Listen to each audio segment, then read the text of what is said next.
Sister Mary Marr, a native New Yorker, graduated from the Academy of the Holy Angels, Demarest, New Jersey, an SSND-sponsored institution, in 1968. She entered the School Sisters of Notre Dame in Wilton, Connecticut the following fall, and enrolled as a student at Fairfield University in Connecticut, and earned a bachelor's degree. Following profession as a School Sister of Notre Dame in 1972, Sister Mary taught at St. Xavier High School in Brooklyn, New York. She began studies at Catholic University of America, where she earned a Doctor of Philosophy degree in systematic theology. Sister Mary taught at the undergraduate and graduate levels at Villanova University in Philadelphia and Washington Theological Union in the District of Columbia. Sister Mary was elected leader of the Wilton, Connecticut province of the School Sisters of Notre Dame in 2001, and subsequently elected as the first provincial of the newly formed Atlantic Midwest province in 2005. 2 years later, Sister Mary was elected by representatives of the entire congregation as the 11th international leader of the School Sisters of Notre Dame, with international offices in Rome. Sister was re-elected to this position in 2015 for the second of 2 5-year terms. Recognized as an engaging and inspiring speaker on a broad range of theological and educational issues, as well as global and social justice topics, Sister Mary Marr has been a frequent keynote speaker at national and international conferences. Her essays and monographs on contemporary social concerns have also generated wide interest and commentary. Sister Mary served as a member of the Board of Trustees at Notre Dame of Maryland University during her tenure as provincial of the Atlantic Midwest Province from 2005 to 2007 for Sister's commitment to the mission and goals of NDMU, for her unfailing support of education, and for her international leadership. Notre Dame of Maryland University is pleased to award the Doctor of Humane Letters honoris causa to Sister Mary Marr on this 23rd day of May 2021. Thank you very much, Sister Margaret Ellen, and a heartfelt thank you to the Board of Trustees and the administration of Notre Dame of Maryland University for this honor. Receiving an honorary degree is always a distinct privilege, but for me as a School Sister of Notre Dame, it is particularly precious because it comes from this university, this institution, this community, which has for 126 years, consistently and creatively, made real in the lives of countless women and men the educational vision and the spiritual values of the School Sisters of Notre Dame. Notre Dame of Maryland has always been, for me, a place in the international congregation about which I whispered to myself, yes, here it is. This is what we School Sisters are called to do and to be in this world. So thank you for giving me the opportunity today to say it out loud. And now to our graduates of 2020 and 2021, to all of you receiving the baccalaureate, master's, Doctor of Pharmacy, or Doctor of Philosophy degree, my heartfelt congratulations and my prayers that God will bless everything that flows from your achievement for you and for the world. You know, graduates, I was supposed to be doing this last year with the class of 2020. And we know due to the pandemic, we postponed the ceremony, and now here we are with the combined classes in this virtual celebration. It's a marvelous technical achievement, but it's not really what any of us wanted, I think. To tell you the truth, I was frustrated because I had a great speech ready to go last year. It practically wrote itself, because 2020 was the 125th anniversary of the founding of Notre Dame of Maryland. In 1895, this school became the first Catholic college for women in the United States to offer the 4-year baccalaureate degree. We could have celebrated that by noting all manner of significance. I was good to go.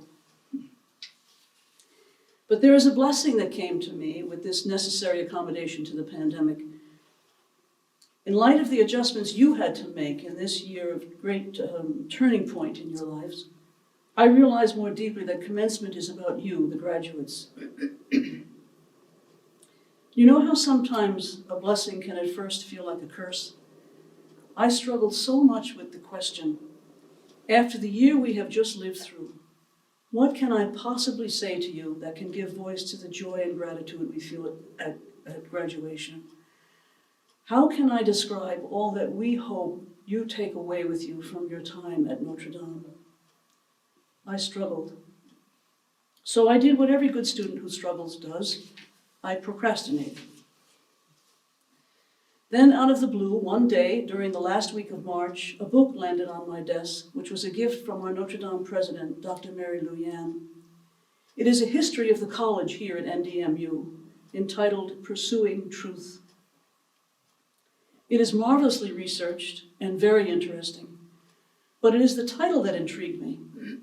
I wondered why the author, Mary Oates, called it Pursuing Truth, a fact she does not elaborate, perhaps because it's intended to be obvious.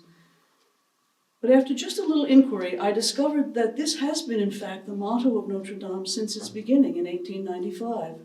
Veritatem prosequimur, we pursue truth, pursuing truth. Suddenly and gradually, what I wanted to say to you fell into place. Especially at this moment in history, especially now, what do we hope you take away with you from your time at Notre Dame? The aspiration to truth. We hope you yearn for truth, reach for it, desire it, search for it, pursue it. After the year we have had and the times in which we live, am I really going to talk about pursuing truth? Yes. You may be afraid that I'm entering a morass of complicated questions here. This is a dangerous conversation. Perhaps you're recalling some terrifying philosophy exam you faced once, or more poignantly, perhaps you're recalling a serious argument you had with a good friend or a family member in recent years about what is or is not true. My intention is simple. I simply want to make a few comments as to why pursuing truth is a fitting motto for Notre Dame of Maryland, and why I hope you take it with you for the rest of your life. You have spent time here accumulating knowledge. It has been time well spent, and I know you will do wonders with your education. But I invite you to recognize that you can fill your mind with information, with a lot of facts, and yet be none the better person for it. That is why at Notre Dame, we pursue truth. Pursuing truth has moral and spiritual dimensions. When you pursue truth, even when you do so in a most strictly scientific process, you are engaged in a moral and deeply human effort. You are trying to bring your mind in accord with the reality of something. Does what you think or say correspond with reality? It's not always easy to strive for this kind of integrity. And here is the most significant point, we never really grasp total truth. We never arrive at a point where there are no more questions, no more uncertainties. We never grasp truth as a final possession. When we pursue truth, it's like yearning toward or reaching for a horizon. Imagine a horizon. As we move toward it, more and more is revealed to us piece by piece. More and more in the foreground becomes clear to us, but never in a way that we possess the whole totally. We can never take it in completely in hand, because in fact the horizon recedes as it gives more and more to us. It is limitless. Our questioning is limitless. Our desire is never satisfied. Well, I say God bless Notre Dame of Maryland for this motto, pursuing truth. It is timeless and timely. For if there is one thing we need today, it is to distinguish between information and truth. We have more information than any other generation in history. In the 5 days I spent thinking about, reading about, and writing this talk, 1 billion tweets were posted on Twitter, and more than 10 billion pieces of content were added to Facebook. More information, more data than any previous generation.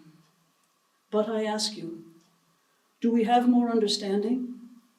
Do we have a firmer grasp of truth than any other generation? Do we have more integrity, a deeper commitment to living in a truthful way? Each year, The Oxford English Dictionary selects a word of the year, which is a word or expression that is judged to reflect the preoccupations of that particular year. It's judged to have lasting potential as a word of cultural significance.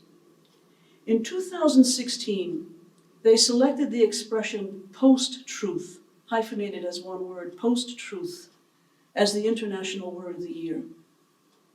The dictionary defined post-truth as relating or denoting circumstances in which objective facts are less influential in shaping public opinion than appeals to emotion and personal belief. It implies an atmosphere in which truth has become irrelevant. Irrelevant. What a horrifying thought. Have we given up the pursuit of truth? No. And let me suggest why I think that is impossible. Anyone who has ever asked a question that comes from the depth of his or her being knows that he or she wants an answer that is real, that corresponds with reality, with what really is. Does he love me? Do I love him? What treatment is best for my mother's disease? Should I worry about my son's shyness? What school is good for him? It is impossible to carry on if we think these questions, or any sincere question, can have no real answer. We will always pursue truth, because in the depth of our being, there is an inexhaustible trust that searching for truth matters, that life has meaning, and that our deepest human concerns often come down in one way or another to questions about love. Love, what life is all about, what we cannot live without. Think back to what we said about truth as a horizon. As we move toward it, more and more becomes clear, is revealed, but we never possess it in a way that we can grasp the whole reality. We can never take it completely in hand, because in fact the horizon recedes as it gives us more and more. It is limitless. Now, substitute the word God for truth, and you have the heart and soul of Notre Dame's motto. If you shy away from the word God, as many do today, it might be useful to recognize that if you acknowledge the reality of truth, you really already know more about God than you may think. For God is the infinite horizon of truth and love. God is the name of that toward which we yearn. With this commencement, dear graduates, you begin a new phase of life's journey. It is an adventure of a lifetime, this pursuit of what is real. Stay true to it. And sometime, hopefully in the distant future, when your life comes to a close and you see the face of God, I do not think you will be surprised. In fact, I think you will cry out with joy, I know you. I've been looking for you my whole life. Between now and then, dear graduates, embrace the journey. You are ready for it. Thank you.